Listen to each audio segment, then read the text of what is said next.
Dulces son de dormir las mañanitas de abril, dice el dicho. Dulces de vivir también cuando la vida no aprieta demasiado.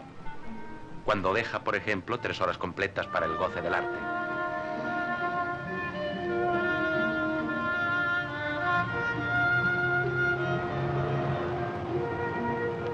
Madrid tiene abriles exquisitos y un sin par museo. Un pequeño rodeo nos facilita la ocasión de contornear un poco el edificio y admirar su gracia. Fábrica inteligente del italianizado arquitecto Juan de Villanueva, nos aparece a la vez algo muy siglo XVIII y muy español. Y aún castellano. Y aún madrileño. Piedra y ladrillo, gris y rosa, esta es la decoración oportuna para un museo donde se contiene en máxima representación de primor lo neoclásico y lo romántico, el estilo y la naturaleza. También da ocasión el corto rodeo a admirar 4 árboles magníficos que dan guardia de honor a la entrada en el Paseo del Prado. Cuán altos árboles estos, cuán nobles, dignos y profundos.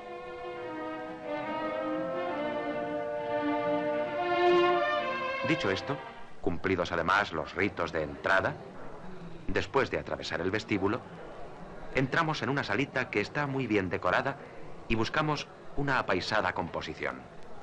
La caza de Meleagro, de Nicolas Poussin.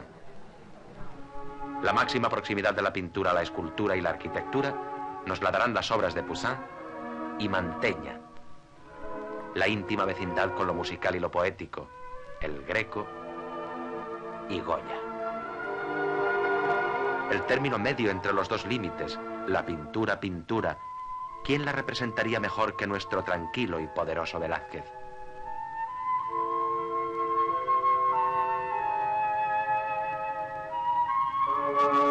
Mas como por algo hay que empezar, buscaremos a Poussin. La caza de Meleagro no es su mejor obra en el museo, pero sí la más didácticamente significativa.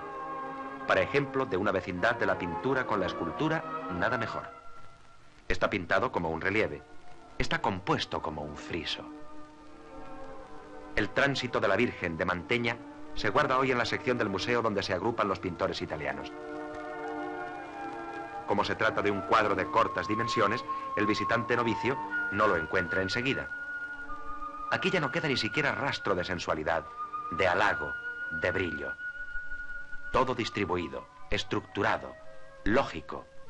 No hay cuadro mejor compuesto que este en la antología de la pintura universal. Mantegna es el pintor de la razón. Rafael, el pintor de la inteligencia. Estamos en una cumbre humana. A estas alturas ya no parece cosa lícita juzgar. Sin embargo, puédese todavía preferir. Así las gentes vinieron a preferir probablemente a cualquier otro Rafael el retrato del cardenal. En el Prado, esta pintura se cuenta entre las preferidas por aquellos que en realidad no gustan de la pintura. Decimos ante él, ¿cómo se ve al italiano del Renacimiento? ¿Qué tipo fino, concentrado, inteligente, inmoral, acaso traidor? Y sin embargo, el valor del rostro es valor tan solo de psicología.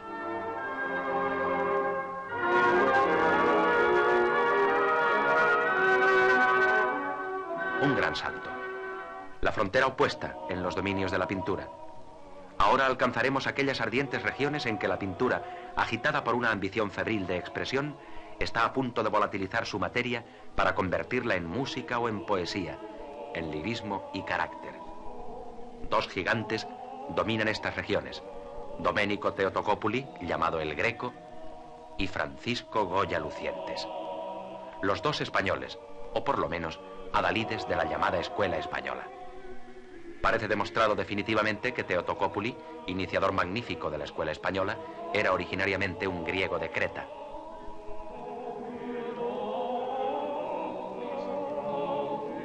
Este mundo, su hechizo casi venenoso, la brutal impresión de su fuerza, su alejamiento soberano de cuanto en la evolución de las artes significa tradición, academia y aún racionalidad, sus anticipaciones prodigiosas de casi todo lo que ha venido luego a revolucionar el alma y las técnicas del siglo XIX no puede desconocerse, lo que todavía buscan con preferencia los visitantes del Museo del Prado, especialmente los visitantes extranjeros. ¿Cuál emoción más fuerte, ¿Cuál más impura que la que nos sobrecoge ante los fusilamientos del 3 de mayo de nuestro Goya? Seguimos con él en el extremo límite romántico. La pintura va a dejar de serlo, es apenas dibujo ya. Detrás, inmediatamente detrás de Goya, está clarísima la literatura, la historia, la psicología, el costumbrismo, la sátira, la moral, el humor. Sin embargo, nadie más instintivamente pintor que este psicólogo, en paradoja análoga a la que hizo que biográficamente nadie como este moralista fuese tan inmoral, y precisamente por tales contrastes, tan español.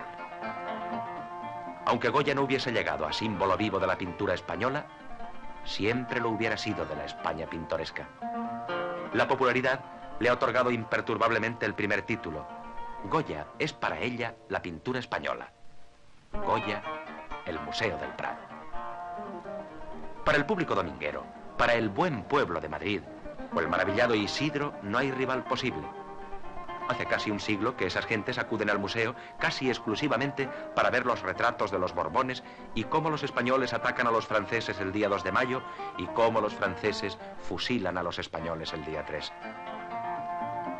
Pero seguramente, donde más lejos se ha llevado el virtuosismo de la materia pictórica es en otro retrato, el de Francisco Valleu, suegro del pintor. En tanto que nada supera lo picante de la asociación anecdótica que los archifamosos retratos paralelos, la maja vestida y la maja desnuda.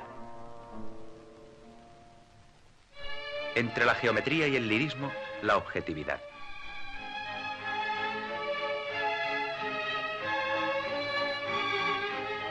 Velázquez es como un cristal sobre el mundo.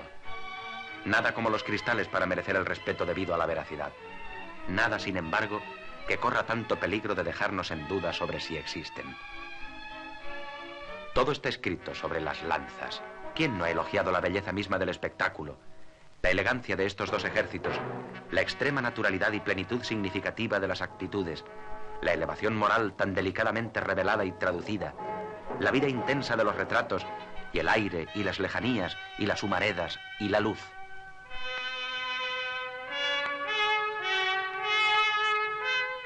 Las horas en que Las Lanzas fue compuesta cuéntanse sin duda entre las más dichosas de la humanidad. Los pinceles de Velázquez debieron de sentirlo, esos pinceles que ni se retrasan ni se apresuran.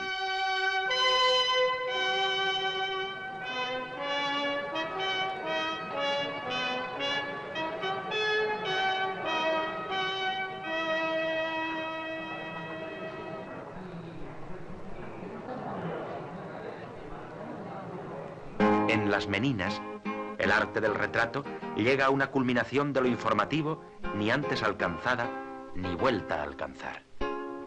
Cuando hemos visto esta obra, lo sabemos todo sobre las criaturas que en ella siguen viviendo. Una síntesis de elementos tan perfecta que en ella el contemplador parece a punto de alcanzar aquel don atribuido al Ser Supremo, verlo todo a la vez.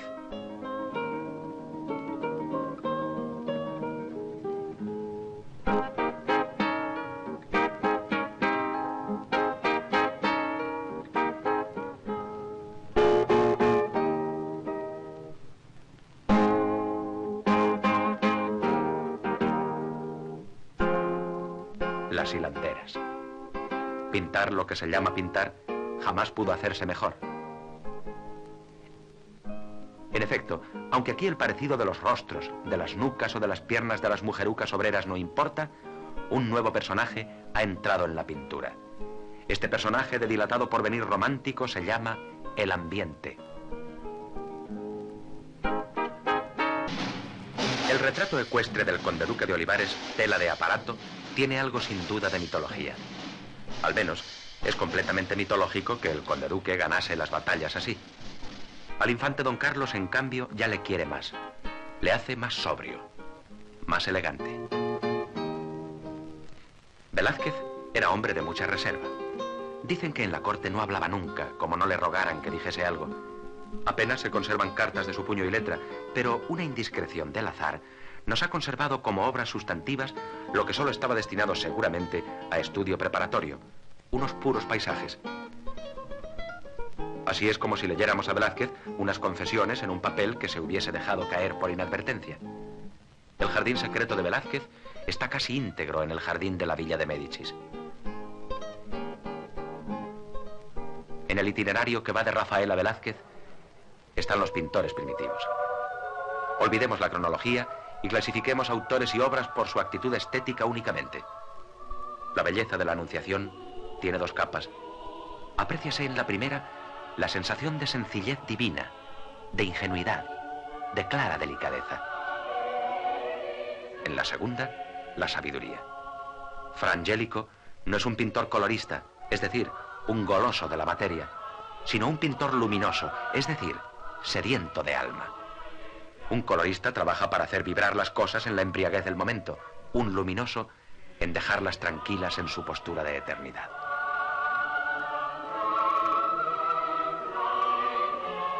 El Descendimiento, de Van der Weyden, estuvo en Roma y dicen que fue el primer artista flamenco cuyo mérito se vio reconocido por los italianos. Seguramente es, entre los suyos, el que mejor conserva el sentido clásico. La estrecha agrupación de los personajes pone de manifiesto su carácter estatuario, pero todavía se percibe este más claramente en otras tablas que guarda también nuestro museo, pintadas en grisalla. La segunda generación de estos primitivos se vuelve profana. Es la de Jerónimo Bosch, Bruegel el Viejo y Patinir. El acercamiento a la naturaleza toma tres caminos respectivamente, correspondientes a la significación estética de estos tres hombres. El camino del Bosco se llama humor. El camino de Bruegel son las costumbres, el género. El camino de Patinir es el culto al paisaje. He aquí las diablerías del Bosco. ¡Qué licenciosa fantasía! Los grotescos del arte gótico han venido a continuar sus contorsiones en estas tablas pobladas minuciosamente de cuantas formas minerales, vegetales, animales y mixtas pudo imaginar el delirio hilarante, angustioso de un fraile tífico. He aquí los paisajes de Patinir en que unas insignificantes figuras evangélicas no pasan de pretexto. Por primera vez en la historia del arte, las grandes masas de vegetación, los pálidos cielos, las lejanías empiezan a sugerir secretos inefables, dulces, misteriosos. Véase una de las huidas a Egipto que atesora el museo. Si el humor tiene siempre un germen de romanticismo, el paisaje más.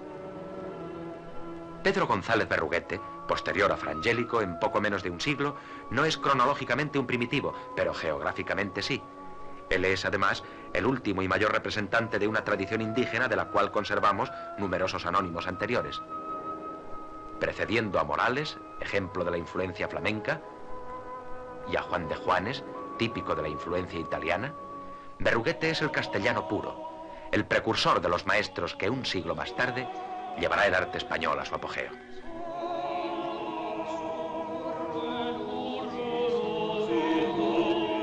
Frailes, martirios, milagros, una quema de libros, un auto de fe y todo.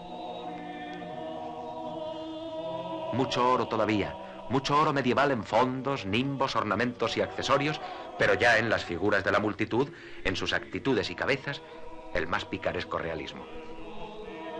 En la predicación de San Pedro Mártir, el acólito en la escalerilla del púlpito, más que meditar, no me cabe duda, se duerme.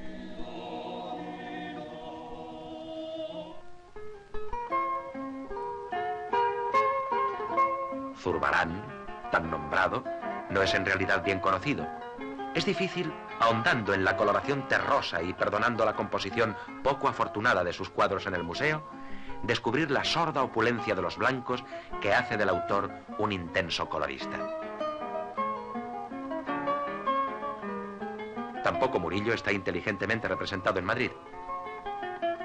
El mejor Murillo, para mi gusto, es aquel que viste las escenas picarescas con cierta sombría profundidad, que deja transparentar un oro subterráneo y se aproxima en cierto sentido a Rembrandt.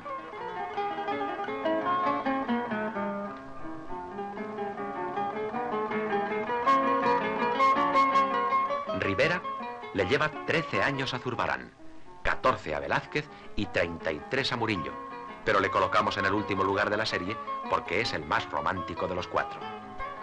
Entre esta serie de bustos de apóstol, donde a cada visita nos parece encontrar el retrato de algún escritor o artista contemporáneo y amigo nuestro, elijamos el bautizado de apóstol Santiago. Qué rostro ardiente, inquieto, consumido por la inteligencia. Cuán febril mirar. De la orgía del color, proporciones y fuerza casi adriáticas, nos da testimonio más claramente que el sueño de Jacob, por muchos preferida entre las obras de Ribera, el cuadro de El martirio de San Bartolomé, donde a pesar del tremendo asunto, se ofrece a los ojos el regalo de un verdadero festival, donde el cuerpo del santo se retuerce como una llama de oro. De los 4 dureros que hay en Madrid, el retrato del artista y otro que se discute si es Hans Imhoff son 2 maravillas. El autorretrato es una obra de elegancia y refinamiento tal que no podemos menos de conmovernos al recordar que Durero era hijo de un platero pobre y que luego había de ganar su vida vendiendo grabados, a veces desde la ventana de su propia casa, convertida en tienda.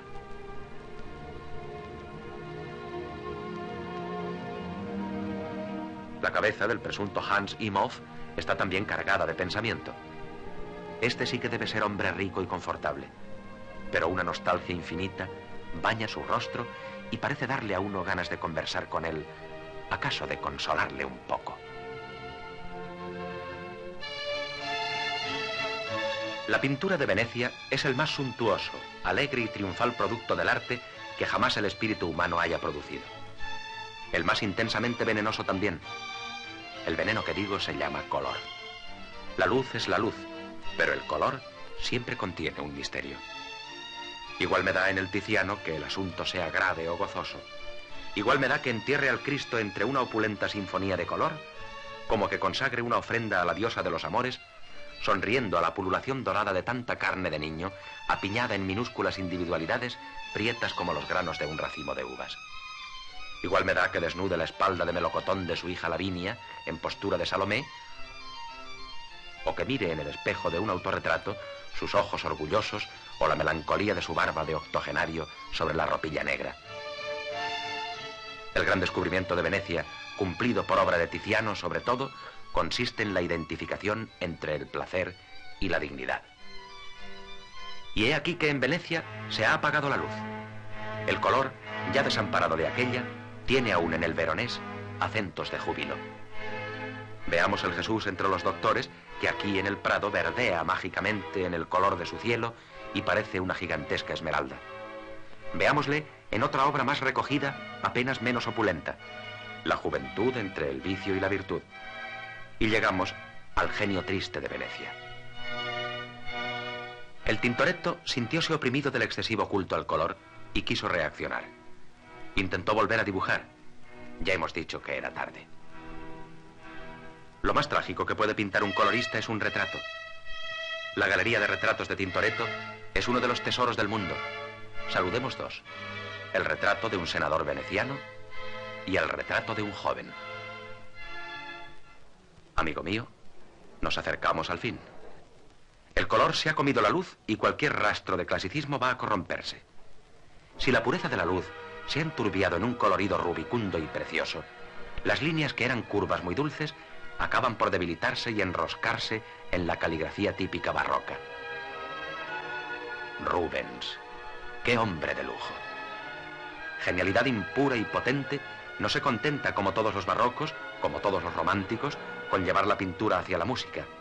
La convierte en teatro.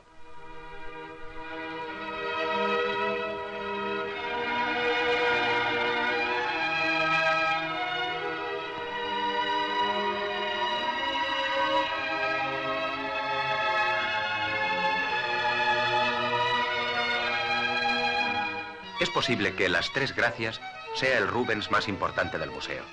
Desde luego es el más italiano y limpio, mas para el que sabe adivinar es también psicológicamente el más complicado.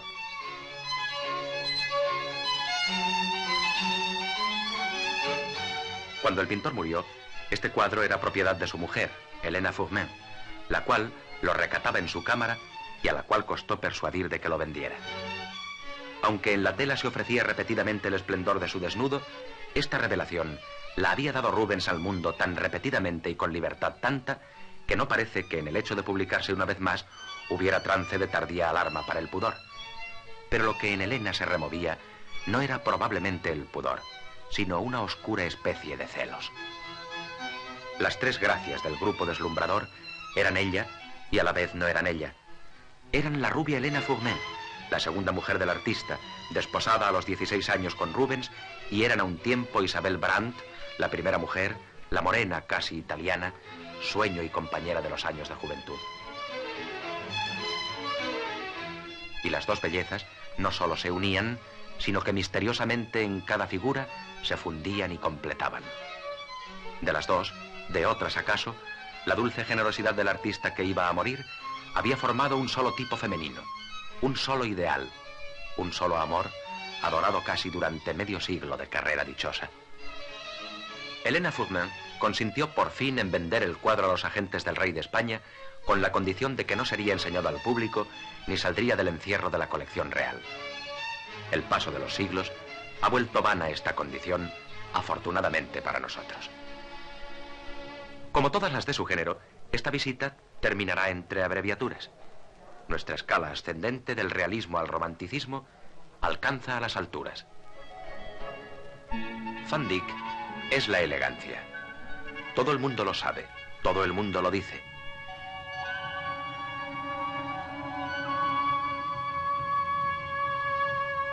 Pero todavía no creo que nadie haya estudiado suficientemente la elegancia como categoría estética y aún opuesta a la categoría de belleza. De Jordaens, un solo cuadro, el más chico, que no es un cuadro en el sentido clásico de la palabra. Lo citamos por eso, porque la modernidad de Jordaens se revela aquí en la técnica más descaradamente que en obra alguna del museo. Este es, por ello, el cuadro del Prado que merece menos estar en el Prado. 3 horas, dijimos. Bien, pongamos que hayamos invertido 4. Dulces son de dormir las mañanitas de abril, dulces son de almorzar sus mediodías, pero almuerzo bien ganado, mucho más apetitoso. Hay siempre en el mismo apetito una recompensa. Y la verdadera recompensa es el otro apetito, el espiritual. El mejor fruto de una visita de 3 horas al Museo del Prado está seguramente en la necesidad de volver.